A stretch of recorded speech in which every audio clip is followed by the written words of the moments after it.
Rough start, woke this morning on my own time. 2 hours short of an 8-hour target.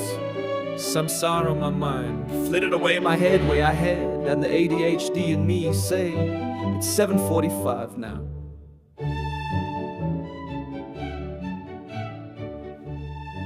In the morning you have a 5 o'clock in an afternoon appointment. You're not gonna get anything done today. Because waking up was my second best option, and there's a dire dread in the reality, and you know your history. And you know this is the beginning and it goes on for ages. You know you'll long be dead before it reaches any kind of conclusion. And you might live for a very, very long time. I'm talking about myself in third person is a new thing for me. Talking out loud has been around for a while. Quite because I'm often my best company. At least I don't need to worry if I'm being understood or not. And I didn't have a purpose for about an hour and a half, and life had no sense, at least not enough to continue on. And I'm not speaking suicide, just no dread of death, just of this life and the company.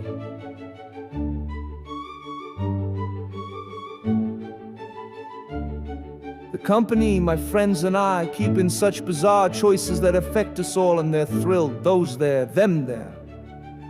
And they have no reason to be unless you step in their shoes and drink from their fountain. And listen to the Cartoon Networks playing 24/7 in their heads in the background, and you ask them what they've read lately. And of course there's nothing. And what do you think of this? But I have my talking points and I have my anger, and they seem to align. At least the people who get paid billions of dollars, trillions of profit to tell me I'm right, say that I'm right, and I can't afford to look at what a mindless sheep I've become. It's just astonishing how we get old, and I don't mean older. That happens and there's a limit, but I mean olds. So many people I know were hepcats, if not ahead of their time, of the crazy shit at the innovators with soul are doing today, and they're cutting these kids off at the knees. Because they didn't do it the way that it was done in the old days. If our generation couldn't nip this cycle in the bud, it must be anthropology. Certainly giving up parenting for some kind of mutual friendship of respect and admiration leaves kids wanting for direction and discipline and confrontation and something to press against. Wouldn't you rather they be pressing against your outdated ways than some alternative fact? But then a friend sends me music in the air for me to hear and process, and my robot tells me of another dear love's whose birthday is today, though she is in this year of hell. Then yet another buried text of love and hilarity from a yet other part of the world. And then I find my peace of mind, my purpose as I deal with friends and read the news another mile. And there's my smile, and some inspiration makes its way through.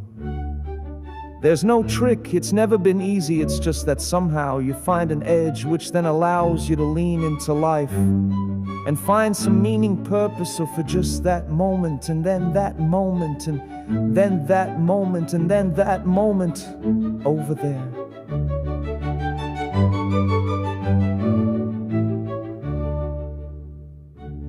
This morning lifetime since I woke dire in dread, I started out without a love of life and no reason to believe that had I gone on, then was it worth the effort.